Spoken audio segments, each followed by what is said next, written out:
நத்தத்தா கண்ணு மூடின்னு பேசுகிறீங்க. ஓகே. தாத்தா, நீங்கள் எதுனா உங்களை பற்றி எதாவது சொல்லுங்கள் தாத்தா. ஏதாவது ஜோக்காக சொல்லுங்கள் பார்க்கலாம். ஜோக்காக சொல்கிறேன்னாக்கா சொல்கிறேன், நீங்கள் கேட்கறதுனால சொல்கிறேன். நான் எனக்கு தம்பட்டம் பெருமை அடிச்சுக்கிறதுக்காக நான் சொல்ல. நானும் சும்மா தான் இருந்தேன். நீங்கள் தான் தாத்தா உங்களை பற்றி ஏதாவது சொல்லுங்கள் தாத்தான்னு கேட்டீங்களே, அதனால் சொல்கிறேன். அதற்கு முன்னே இறைவனுக்கும் உங்களுக்கும் வணக்கம். ஒரு நாள் அன்றொரு நாள்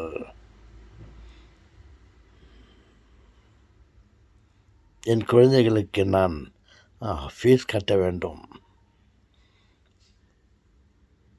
கான்வென்ட் ஸ்கூலில் படிக்கிறார்கள். நான் சிறிதளவு ஒரு நல்ல வேலையில் இருந்து சம்பாதித்தாலும் போதவில்லை. கடன் தொல்லைகள். வட்டி கட்டுவதற்கு எனக்கு காசு இல்லை. சாப்பாட்டிற்கு எங்கே போவது? அதற்கு அப்பால் ஸ்கூல் ஃபீஸ் கட்ட வேண்டும். 2-3 நாட்களாக கான்வென்ட் ஸ்கூல் எல்லோரும் கௌரவமாக படித்து கொண்டிருந்தார்கள். என் குழந்தைகளும் அங்கே இருந்தார்கள். நான் ஃபீஸ் கட்ட வேண்டும். அன்றைக்கு என்னுடைய சம்பளம் பேமெண்ட் பேங்க்குக்கு வந்தது. தாத்தா, பேங்க்குக்கு வந்துச்சா? சம்பளம் மைக்ரோ ஃபேக்டரி சம்பளம் பேங்க் வந்துச்சா? அப்போ நீங்கள் பெரிய பணக்கார ராஜா தாத்தா.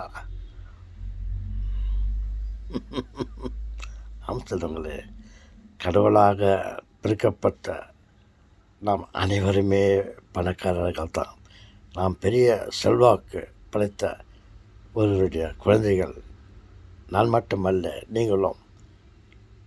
ஓகே, விஷயத்திற்கு வருகிறேன். அன்று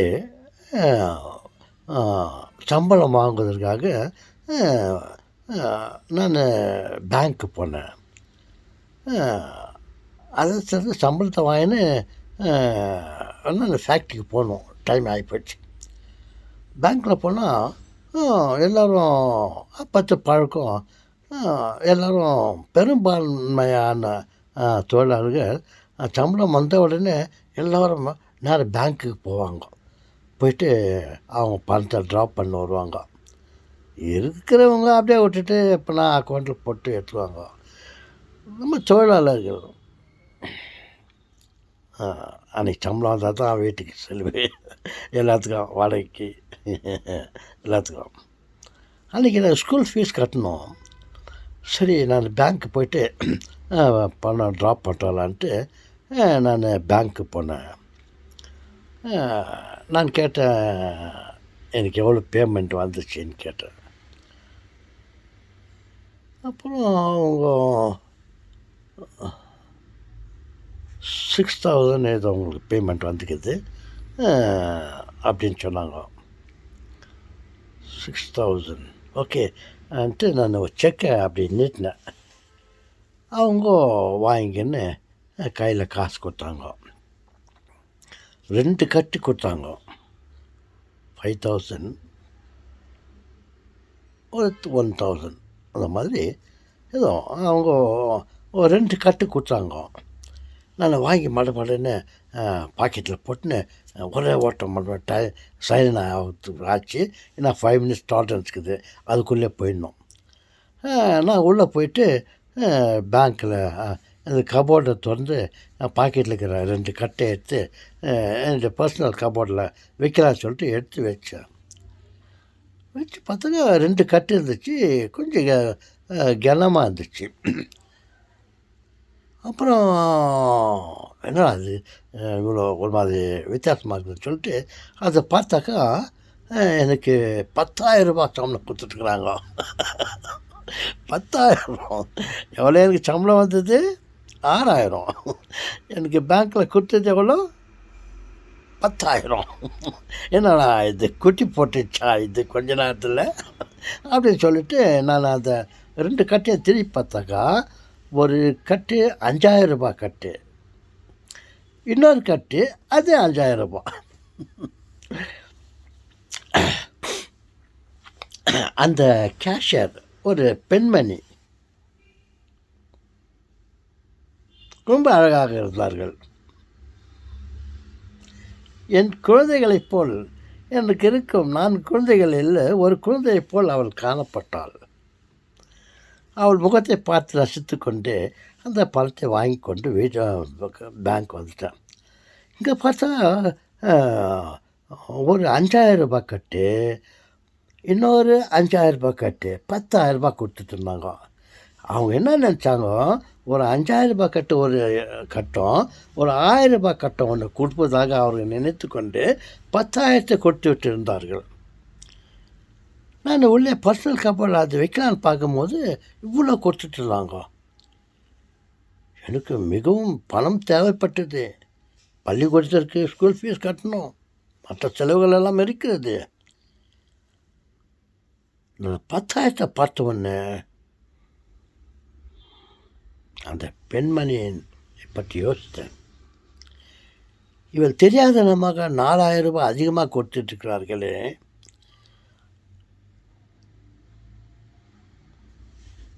வேலையை முடிந்த பிறகு அக்கௌண்ட் பார்க்கும்போது 4,000 ரூபாய் ஷார்ட் ஆச்சுனாக்கா அவங்களுக்கு எவ்வளோ மனசு கவலாக இருக்கும். 4,000 ரூபாய் போய்ச்சாடா, நம்ம சம்பளத்தை வந்து பிடிச்சிவாங்களே, நம்ம கட்டணும்னு சொல்லிட்டு எவ்வளோ கவலைப்படுவாங்க. இதை கொஞ்ச நேரம் கூட நம்ம அங்கே வைக்கக்கூடாது, உடனே எடுத்து போய்ட்டு அதை அவங்களுக்கு கொடுத்துடணும் சொல்லிவிட்டு நான் போனதே ஒரு 5 நிமிஷம் லேட்டாக போனேன் ஃபேக்ட்ரிக்கு. அப்புறம் அவங்ககிட்ட என்னுடைய ஃபோர்மேன்கிட்ட போயிட்டு, சார் எனக்கு அவுட் பாஸ் கொடுங்க சார், கொஞ்சம் அவசரமாக வெளியே போயிட்டு வரணும். என்னங்க மிஸ்டர் லூயிஸ், நீங்கள் வந்ததே லேட்டு, வந்த உடனே மறுபடியும் அவுட் பாஸ் கேட்குறீங்கல்ல, வாட் இஸ் திஸ் அப்படின்னு. அப்புறம் நான் சொன்னேன், அவன் என்னுடைய ஃப்ரெண்டு, அவன் ஃபோர்மேனாக இருந்தாலையும் அவன் என்னுடைய ஃப்ரெண்டு, க்ளோஸ் ஃப்ரெண்ட். என்னப்பா என்ன விஷயம், ஏன் உனக்கு அவுட் பாஸ் வேணும்னு கேட்டான். நான் சொன்னேன், இந்த மாதிரி அவங்க தெரியாதனமாக எனக்கு அதிகமாக பணம் கொடுத்துட்டாங்க பேங்க்கில், நான் அது போய் ரிட்டர்ன் பண்ணிட்டு வந்துடணும் அப்படின்னு சொன்னேன். அவன் ஒரே சிரிப்பு. அவன் உடனே என்னுடைய ஃப்ரெண்ட்ஸுங்க பக்கத்தில் இருக்கிறவங்க எல்லாரையும் கூப்பிட்டான். வாயாங்க வாங்கன்னு சொல்லிட்டு, ஃப்ரெண்டை வேலையில் எல்லாம் வித்தியாசமான பதவியில் இருந்தாலும் நண்பர்கள்.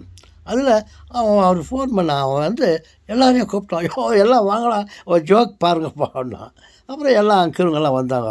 என்னன்னாக்கா, இல்லைப்பா இவனுக்கு பேங்க்கில் யாரும் காசு ஜாஸ்தியாக கொடுத்துட்டுருக்குறாங்க, அதை போய் ரிட்டர்ன் பண்ணுறதுக்கு போகிறான் அப்படின்ட்டு. அதாவது என்னை பைத்தியக்காரன்னு நினச்சிக்கிறான். வந்த காசு அப்படியே பாக்கெட்டில் போட்டுன்னு போகாத, போய் ரிட்டர்ன் பண்ணுறதுக்கு போகலான்னு சொல்லிட்டு என்னை ஒரு கேலி பரிகாசம் பண்ணாங்க. அதை பற்றி கவலைப்படல. எனக்கு சீக்கிரம் அவுட் பாஸ் கொடுப்பா சொல்லி கேட்டேன். அப்புறம் சிதார்த்தை எழுதி கொடுத்தான். அப்புறம் நான் அதை எடுத்துன்னு போயிட்டு அந்த பேங்க்கில் அதே மாதிரி கூட்டம் ஜாஸ்தியாக இருந்துச்சு. வேலைக்கு வர்றதுக்கு முன்னே 2 மணிக்கு முன்னே வேலைக்கு போகிறவங்க போய் காசு சம்பளம் வாங்கிறதுக்கு அங்கே நெருக்கடியாக இருந்தது.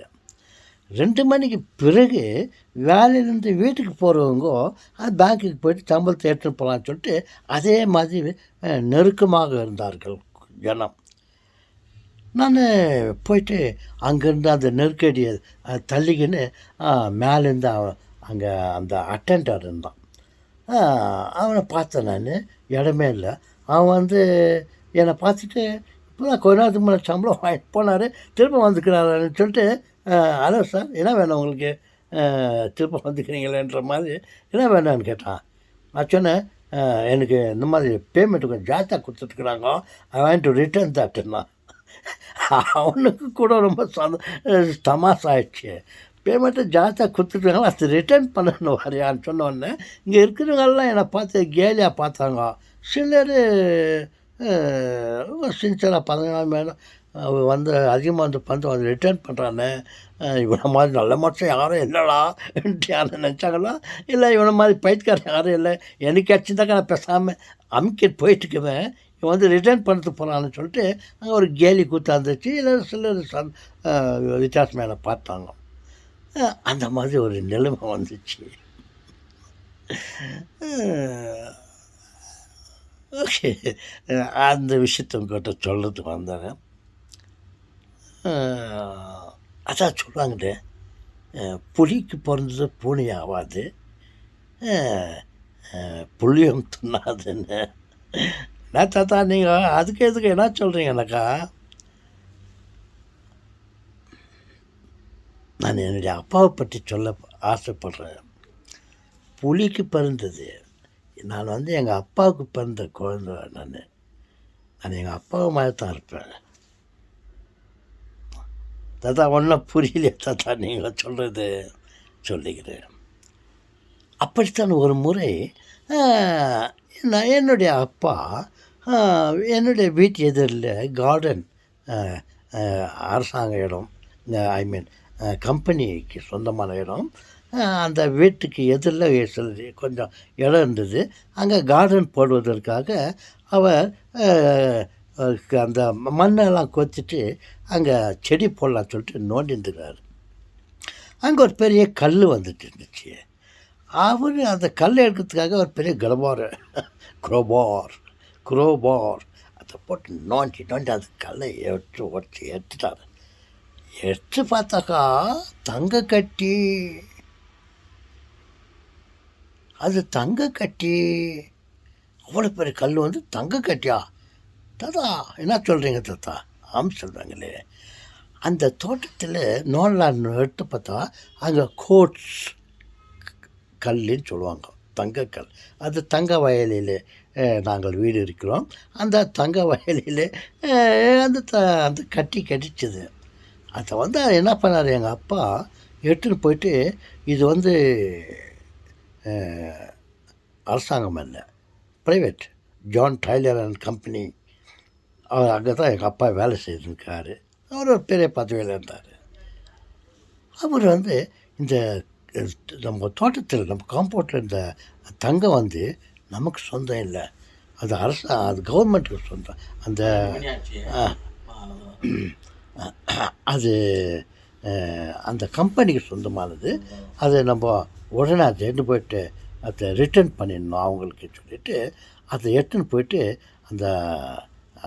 அதை அந்த கவர்மெண்ட், அந்த கம்பெனி நிர்வாகத்திடம் போயிட்டு அதை போயிட்டு ஹேண்ட் ஓவர் பண்ணிட்டார். அது அந்த அந்த கம்பெனி சொந்தமான தங்கம், அது நமக்கு உரியதல்ல, அது அவர் கொடுத்து விடணுன்ட்டு அவர் ஒரு முறை போய் கொடுத்துட்டாரு. அந்த மாதிரி நான் இந்த வேலையை நான் பண்ணிட்டேன், அந்த வேலையை அவர் பண்ணார். ஓகே சொந்தங்களே, தாத்தா இந்த கதையை அப்புறமா சொல்லுங்கள் தாத்தா. தங்க கட்டி கட்சிச்சா? எஸ், சொல்லுகிறேன். அதை பற்றி விவரமாக அடுத்த வீடியோவில் சொல்லுகிறேன். எனக்கு கால் வந்துக்குது, வாங்க வந்து ஊசி மருந்து போட்டுங்கோ, காலையில் டைம் ஆச்சு, கூப்பிட்டு போகிறாங்க. நான் போய் முதல்ல அதை அட்டென்ட் பண்ணுறேன். இல்லைனாக்கா நெக்ஸ்ட் வீடியோ போடுறதுக்கு விளையாட்டாலோ. ஓகே சொல்லுங்களே, பாய்.